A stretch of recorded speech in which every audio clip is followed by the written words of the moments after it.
Radio News with News Team 7. Reporting for News Team 7 and Ozark Radio News, I'm Clancy Talbert.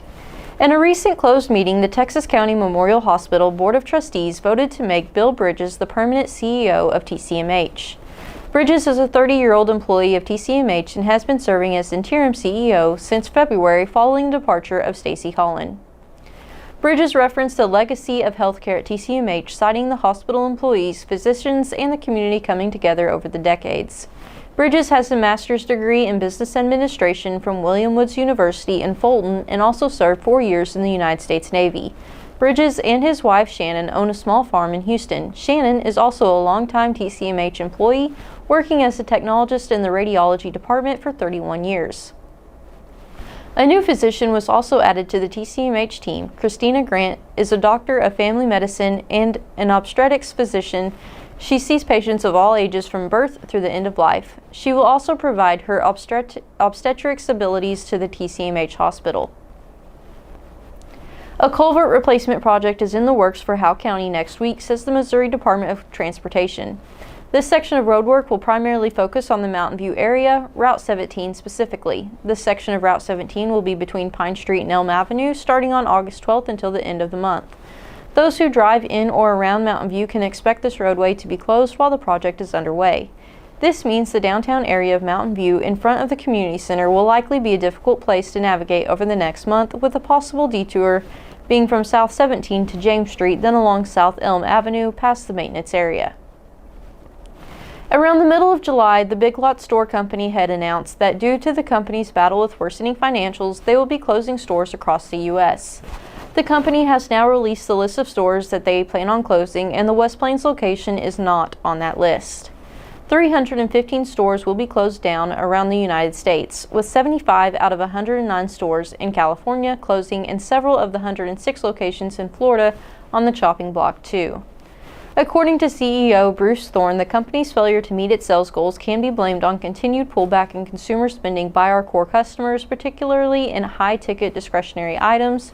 We remain focused on managing through the current economic cycle by controlling the controllables. In recent reports, net sales for Big Lots decreased $114.5 million in the first quarter of 2024, or 10.2% compared to the same time last year. The retailer has also shown to have increasing amount of long-term debt load, which jumped $72.7 million from $501.6 million. That makes it $573.8 million in debt within the first quarter of 2024. For more information on these stories and more, visit ozarkradionews.com. Thank you for tuning in. Drew will follow up with a look at sports. I'm Clancy Talbert. Have a great day. CHC Home Center, right here, right now.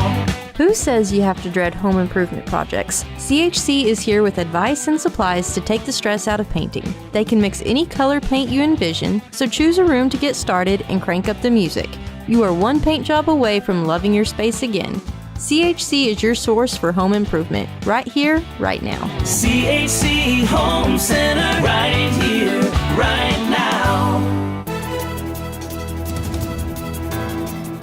Thank you, Clancy, for that news update. Good morning. This is Drew Joyce with Ozark Radio News and News Team 7 for your sports.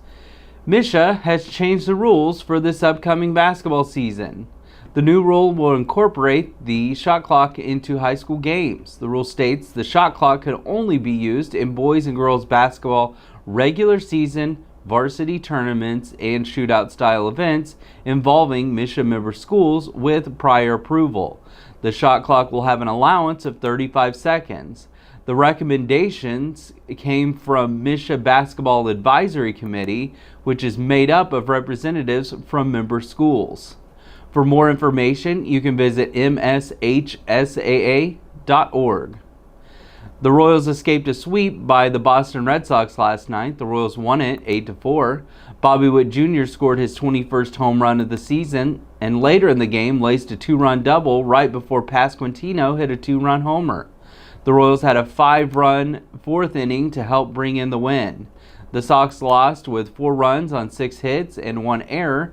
The Royals won with 8 runs on only 7 hits and 1 error. Cole Reagans with the win and Cutter Crawford with the loss. The Royals have a day off before the Cardinals travel down I-70 for a 2-game weekend series. The St. Louis Cardinals took on the Rays last night in a 2-5 victory. The Cards are now 2-0 in the series. Just like the first game, the Cardinals' scoring came early and the Rays were playing catch-up. The Cards scored all 5 runs in the first 4 innings. Tampa scored 2 on 8 hits and 2 errors. The Cardinals scored 5 on 9 hits. Eric Fetty with his first Cardinals win, Taj Bradley with the loss, and Ryan Helsley clocks in his 36th save. The last game of the series will be today at 6:15. For more sports, run over to ozarkradionews.com/sports, but stay dialed in. Next, we'll have John Thomason in the Weather Center. For Ozark Radio News and News Team 7, I'm Drew Joyce, signing out. At Community First, we live up to our name. When a customer walks through our doors, we make sure they leave with confidence their banking is taken care of. From getting a new home or a home equity line of credit, ag loans, and small business loans, or if you're looking to start a checking or a health savings account, come see us at Community First and have confidence in your banking. Living up to our name, Community First Banking Company. Member FDIC, an equal housing lender. News Team 7. Thank you, Drew, for the sports update. Good morning. I'm John Thomason with Ozark Radio News and News Team 7 in the Weather Center. Today it'll be sunny with a high near 88. Tonight it'll be partly cloudy with a low around 67, and we will have a north breeze up to 7 miles per hour. Tomorrow it'll be sunny with a high near 83, and we will have a north breeze around 8 miles an hour. Tomorrow night it'll be mostly clear with a low around 60. For more weather information, go to ozarkradionews.com/weather and check out daily and weekly weather updates, closures, delays, and more. Thank you for tuning in. I'm John Thomason. For more news, visit